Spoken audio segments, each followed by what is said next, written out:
Assalamualaikum warahmatullahi wabarakatuh. Perkenalkan nama saya Alfian Seftinasari dengan NIM belakang 92.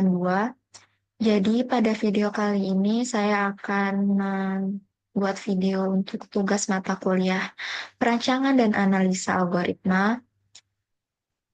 Baiklah, saya langsung aja ke materinya.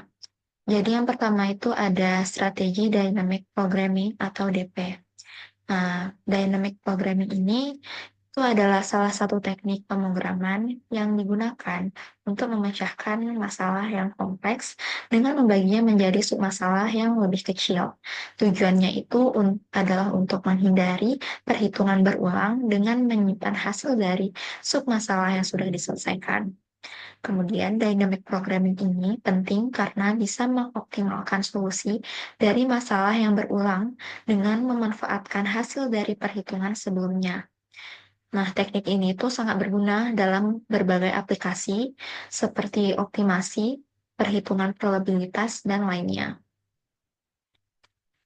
Contoh kasus yang saya ambil itu ada ular tangga modifikasi. Nah, jadi dalam versi modifikasi permainan ular tangga, pemain harus mencapai petak ke 100, tapi hanya bisa melangkah satu atau dua kotak tiap gilirannya. Tujuannya itu adalah untuk menghitung berapa banyak cara berbeda untuk mencapai kotak ke 100. Nah, mengapa ini termasuk DP? Karena posisi di papan itu bisa dicapai dari dua posisi sebelumnya. Misalnya kotaknya 5, bisa dari 4 atau 3. Kemudian jumlah cara mencapai kotak tertentu disimpan dan digunakan untuk menghitung langkah selanjutnya. Dan identik dengan pendekatan DP seperti pada masalah tangga. Selanjutnya itu ada strategi backtracking, yaitu metode pencarian solusi dengan mencoba semua kemungkinan secara sistematis dan mundur atau backtrack jika pilihan saat ini tidak memungkinkan solusi. Nah, contohnya itu ada Sudoku.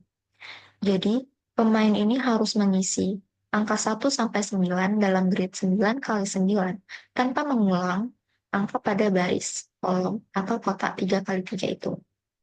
Nah, mengapa ini termasuk backtracking? Karena pemain itu akan mencoba satu persatu di sel kosong itu.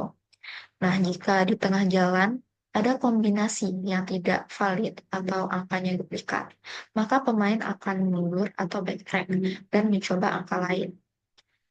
Terus prosesnya ini eksploratif dan mencari semua kemungkinan sampai menemukan solusi yang.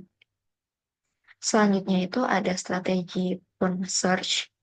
Nah, prune search ini adalah pengembangan dari backtracking yang menambahkan kondisi untuk memangkas pencarian lebih awal jika diketahui bahwa jalur tertentu tidak memungkinkan untuk menghasilkan solusi yang optimal. Strategi ini digunakan pada algoritma seperti branch and bound. Nah, di sini ada contoh kasus yang saya ambil itu catur. Dalam permainan catur, komputer atau pemain yang berpengalaman akan mempertimbangkan banyak kemungkinan langkah ke depan, tapi tidak mungkin memeriksa semuanya. Maka hanya sebagian jalur langkah yang masuk akal yang dipertimbangkan. Dan mengapa ini termasuk full search? Karena algoritma seperti Minimax dengan alpha beta pruning digunakan untuk memotong cabang-cabang pohon seperti pencarian yang tidak mungkin menghasilkan solusi yang optimal. Kemudian misalnya jika satu langkahnya sudah membuat posisi yang buruk, tidak perlu melihat kelanjutan langkah itu. Jadi catur ini memotong kemungkinan gerakan yang tidak menjanjikan. Baiklah, mungkin itu saja video yang dapat saya sampaikan. Jika ada kesalahan, saya mohon maaf. Saya tutup dengan wassalamualaikum warahmatullahi wabarakatuh. Terima kasih.